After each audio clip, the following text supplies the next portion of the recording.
Hey guys, it's Graham here, and I want to talk about the 5 states of self-confidence so that you can build your confidence more quickly.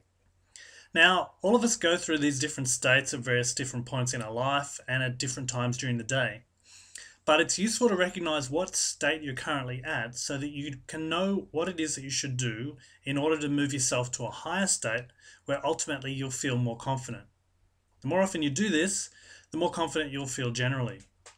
So you're probably wondering, what are these 5 states of confidence? Well, the first state is apologetic. When we're apologetic, we're always apologizing to other people. We don't really feel like we have the right to have the life that we want or the life that we have. And we're often saying sorry to people for even the most minor things that we've done. I bet you recognize this in other people. You've probably seen people around that are apologizing for themselves all the time, really apologizing for things that there's just no need to apologize for. And that's because they're in this apologetic state. The second state of confidence is defensiveness. So, in defensiveness, we're not out there apologizing for ourselves all the time, but whenever someone says something that we perceive as mildly attacking or maybe criticizing us in some way, we get very defensive. We feel the need to justify ourselves and to make sure that this person recognizes that we're a good guy, like that we're not a bad person.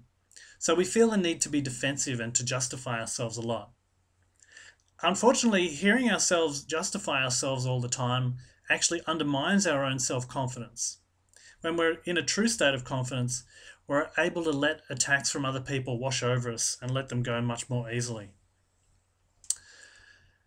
The third state of self confidence is cautious.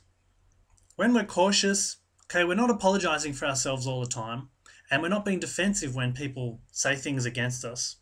But on the other hand, we're not really putting ourselves out there either. The underlying thing below the state of cautiousness is a fear of rejection. We're afraid that if we really put ourselves out there, if we go and talk to the people we want to talk to, approach the women we want to approach, or just really do the things that we want to do, other people are going to judge us. And so we're afraid that they might judge us negatively and may reject us.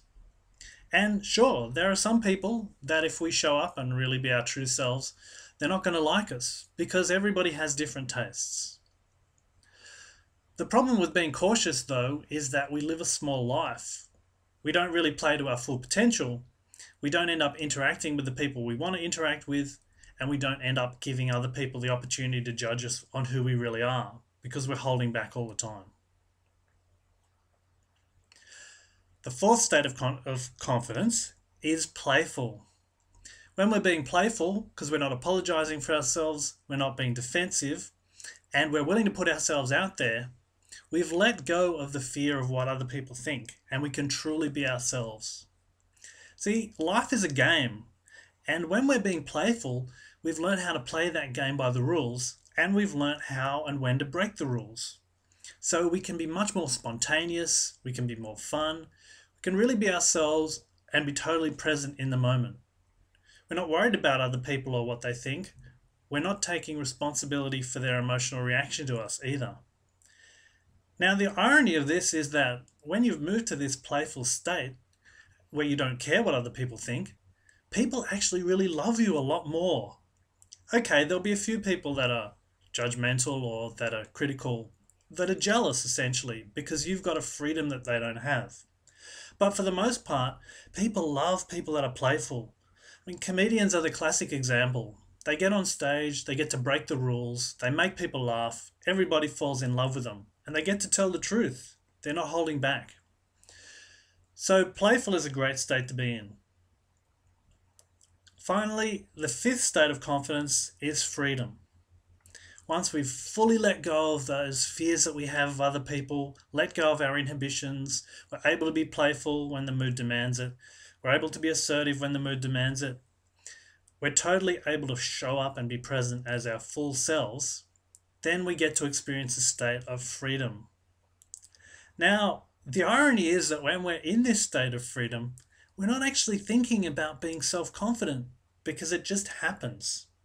I felt this the other day when I walked into a supermarket and ended up getting a discount on these chickens that they had for sale, simply because I showed up as myself and asked them, hey, what's the story with the chickens? I wasn't thinking, how do I manipulate or interact with this guy? I was just totally being myself.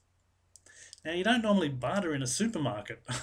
It just happened because I was really being present and I felt this sense of confidence that I only really thought about afterwards. Because at the moment, I just felt a sense of freedom. So, freedom is really the state that you want to aim for, you want to get towards. Now, don't put unrealistic expectations on yourself. You can't exist in a state of freedom all the time. When I get pulled over by a police officer, I immediately go back to the state of being apologetic. So recognize that you're going to move from state to state from time to time.